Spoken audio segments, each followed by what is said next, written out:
Hey guys, this is Stewie from Australia. Just wondering if you guys realise that the scene where Pete presses the NOS into his car, that's basically the exact same cut from Fast and the Furious when Paul Walker puts the NOS into his car. Thanks guys. Stewie, never saw Fast and Furious, but I take your word for it. Did anybody see? Well, obviously, it's a huge movie, and people. I just don't. I've seen them all. You've seen them all. You've seen them all. I haven't seen all of them. Yeah. It's so it's like ridiculous. Why do you? I don't like watching things that are. Look, if you're doing Indiana Jones, hey, it's a guy. He doesn't have superpowers. Great. He figures stuff out. It's kind of funny. It's amusing. It's an adventure. I get it. Goonies, kids looking on a mission, trying to find One-Eyed Willie, and blah blah blah, and it's great. There's a lot of those movies. But when you go, hey, we're going to race cars and they're going to fall from helicopters and they're going to jump over bridges and it's just car and beautiful What about people. the submarines? I just have no, but I don't, look, you guys can hate me, but I don't watch I look, horror movies, documentaries, some comedies, and occasionally, another movie that's not those. But when it comes to like the John Wick stuff and the Bourne Identities, I'm not saying they're not good movies, and the Fast and the Furious, things that are just so incredulous, like almost like they have superpowers, but they don't. I'm not interested. I'm not interested in those kind of movies. I like The Hunt for Red October. I like Crimson Tide. They're in a submarine. There's a coup. And I like stuff like that at least in my mind, I can go, I could buy this. I believe this. And and that's what happens to me in these episodes. I'm taken out because I'm just like, I don't buy that at all. So there has to be a semblance, some sort of tangible thing that I can go, okay, I'm going to let that go. I buy into that. But some of these movies and shit, I just cannot do it. I mean, first of all, the Bourne Identity is on a completely different tier, I think. And also the Fast and the Furious movies, they're all about family. Are they?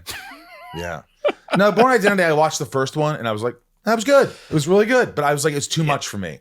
It's just too much. The Matrix, the 20-minute fight scenes, all that stuff is great. It's just that's not what I gravitate What's your towards. favorite action movie then? Favorite action movie, ask me. I also think that it doesn't speak to you because innately you don't want to be that guy who has these qualities. Yeah. And that's not a bad way. Like you don't fantasize about, I'd be a CIA operative with these, I could be a sniper and I could do all these. Yeah, I don't think you ever think about that stuff. No, but I like American Sniper. I like war movies. I like stuff like that. I like things that are a little grounded or history or reality based. Like I said, Bourne Identity, I watched it. I just was like exhausted after a scene. Like I saw the trailer for Everything All at Once, that movie that won the Oscar. I didn't see it because the trailer made me like nauseous. It was so much going on. It was too crazy for me. I was like, I like, let's calm down a minute. But that's also you gotta watch that one because it's really about motherhood. Yeah. At the end of it, everything all at once, all the time. That's all what it's about. Allegories. It's really great. Mm-hmm. Everything's allegorical these days. No, I'm not saying it like I wait to watch movies a lot of times, but like you said, best my favorite action movie. Okay. I don't know. That's a tough one. That isn't Die Hard. Would Aliens be sort of action? Yeah. Action adventure. Now, why I like that one? Because it's in another world. It's the future. It's the future. Way into the future. We've already discovered this alien creature that came from a planet. Very believable. That could happen. Gets on the ship, infects everybody, kills everybody, and then they find out that this colony has not had any communication for the sequel. And so she's got to go back to and all this stuff. And I'm in. I'm like, I believe that. In the future and this crazy, and in my mind, my imagination will go there. But when I have, I'm in modern day and cars are falling out of helicopters and people are doing 360s around other people. I'm just like, I saw Baby Driver. I just saw Baby Driver. And I liked it. I mean, it lost me at the end. It got so stupid. But for the most part, it was like, okay, this guy drives a getaway car.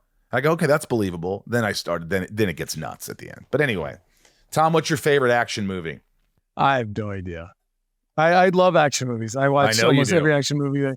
Like I love the stunts. I love the editing. I love how they try to make things look real that obviously aren't, like the John Wicks of it all. Like obviously that doesn't make any sense, but I still will be the first one to watch it when it comes out. Yeah.